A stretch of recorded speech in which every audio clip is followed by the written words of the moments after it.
Well, thank you very much for coming out here. We will have I'll just say a few minutes briefly, a few moments of remarks before we take your questions. Obviously, we're here because of the bill out of program review, which was vetoed by the governor, which dealt with additional information we feel is needed to be able to adequately address the plague of prescription drug abuse by adolescents here in the state of Connecticut. And I'd say it's something that when I was elected, when I took office in 2011, I honestly wasn't aware of. And I found out about from people in my district, maybe above all Karen Zaorski from Wolcott, who's here with me today. And in looking for a way to address this, as a member of Program Review, I thought it would be an ideal subject for them to examine. And Program Review staff, for those of you who are here at the Capitol, do an extremely good job, and I think they did a particularly good job in this study and came back with some very measured and reasonable recommendations, which I feel people had a great deal of time to comment on. In fact, the particular bill in question didn't come through until this session, although the study was finished, I think, probably nearly 2 years ago. I was delighted that the bill not only passed the committee unanimously, but went unanimously through both chambers of the legislature, and without any indication that there was a problem with the bill. And I was shocked, as I think all the people who were concerned about this legislation were, when the governor chose to veto it.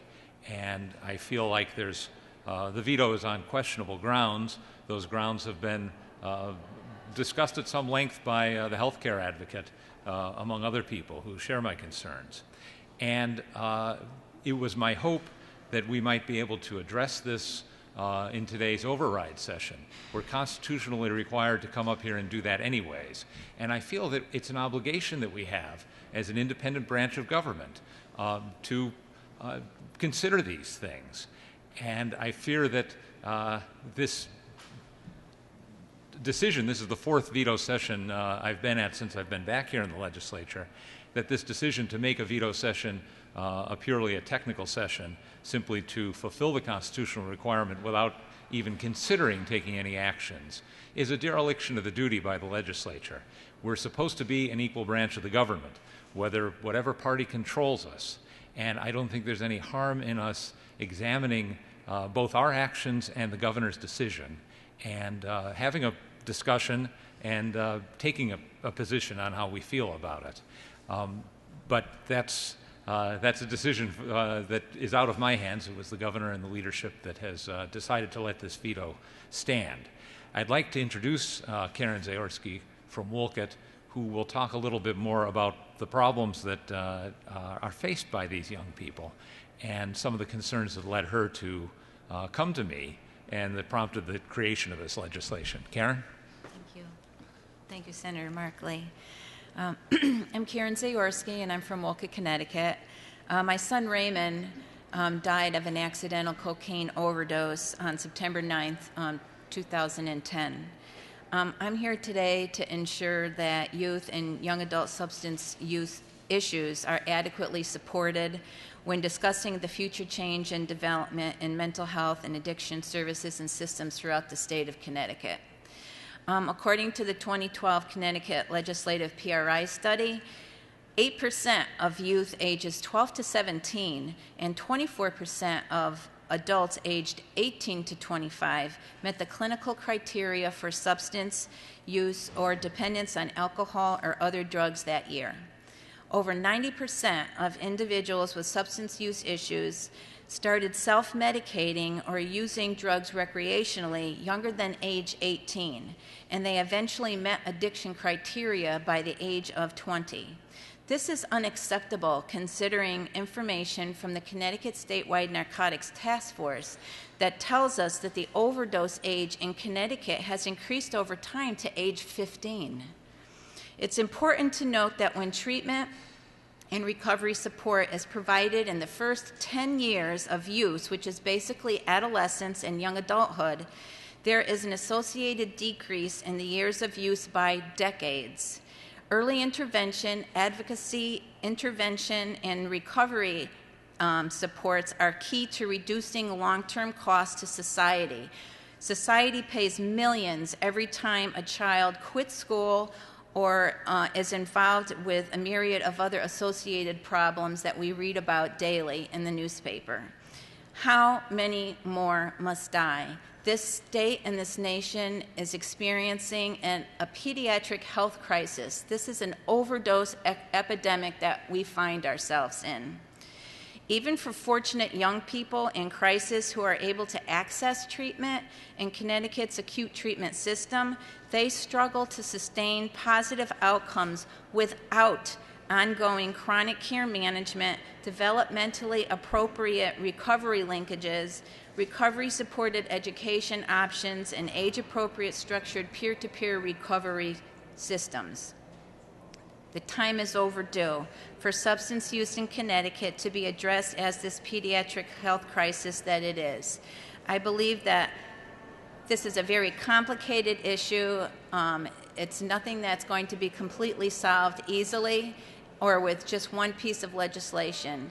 But House Bill 5373, which was intended to decrease barriers to treatment for adolescents and youth, whether or not they have private insurance or whether they have access to public insurance, was the first necessary step to getting us to where we need to be. And so I commend the PRI committee for doing the work that they did do. The study made wonderful recommendations for what can be, what the state of Connecticut could be looking towards to try to change the systems that we find ourselves in. The system that we find ourselves in now is extremely fragmented, and changes need to be made. The veto from the governor really came as quite a shock, considering that both the House and the Senate unanimously approved the bill.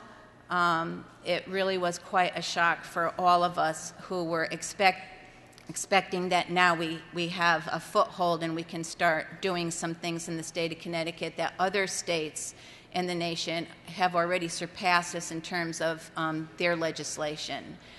So I'm hoping that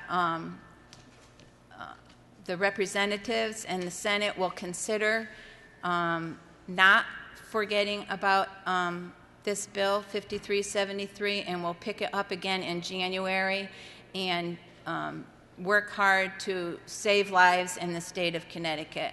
I also want to mention that individually, I work for an organization in Wolcott as a volunteer. It's called Wolcott Crossroads, and Wolcott Crossroads was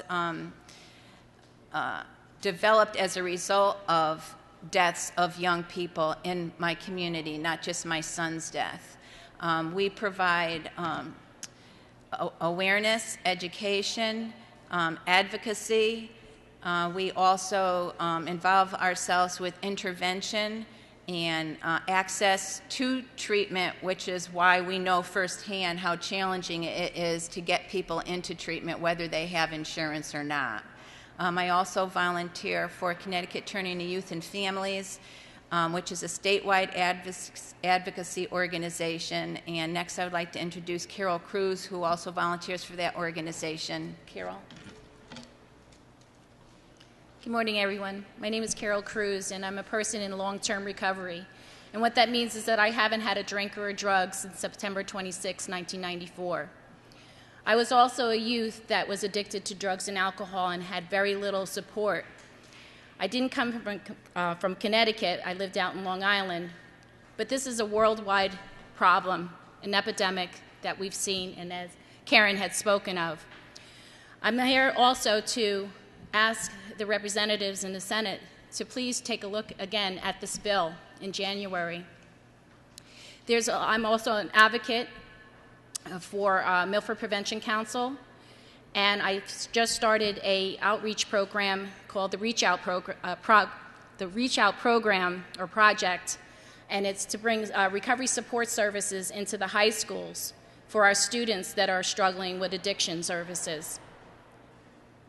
There is such a need, and we shouldn't be determining what type of insurances a person has. There's a need. It's an epidemic. It's a disease. I've experienced it, and I've seen many people die of it.